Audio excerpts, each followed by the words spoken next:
ठाकरेंची ठाण्यामधील पदाधिकाऱ्यांच्या सोबत बैठक सुरू आहे। मातोश्रीवरील या बैठकीमध्ये 2 गटात बाचाबाची झाली अशी सूत्रांची माहिती आहे। 2 गटातल्या बाचाबाचीवरून ठाकरे संतापलेले आहेत। आपापसामध्ये काय भांडताय असं ठाकरेंनी त्यांना सुनावलंय। मातोश्रीमध्ये आज झालेल्या ठाणे पदाधिकाऱ्यांच्या बैठकीत 2 गटात शाब्दिक बाचाबाची झाल्याचा प्रकार घडलेला आहे।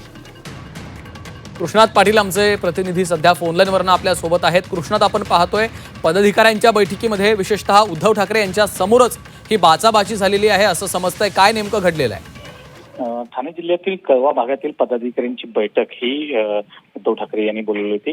यामध्ये ठाणे जिल्ह्यामध्ये संघटना अधिक मजबूत करण्यासाठी या बैठकीमध्ये चर्चा झाली आणि त्याच दृष्टिकोनातून काही पदाधिकारी नव्याने नियुक्त करण्यासंदर्भात देखील चर्चा झाली आणि याच कारणावरून ही बाचाबाची वाढत गेल्याचं समजतंय। त्याचबरोबर 2 दिवसांपूर्वी देखील कल्याण लोकसभा मतदारसंघातील काही शिवसेनेतल्या ठाकरे काही पदाधिकाऱ्यांची हकालपट्टी करण्यात आली होती आणि ही हकालपट्टीचा देखील वादाचा विषय या बैठकीत ठरला होता आणि यामुळे अशा विविध कारणास्तव 2 गट आमने-सामने आले आणि त्यामध्ये बाचाबाची झाल्याची पाहायला मिळाली।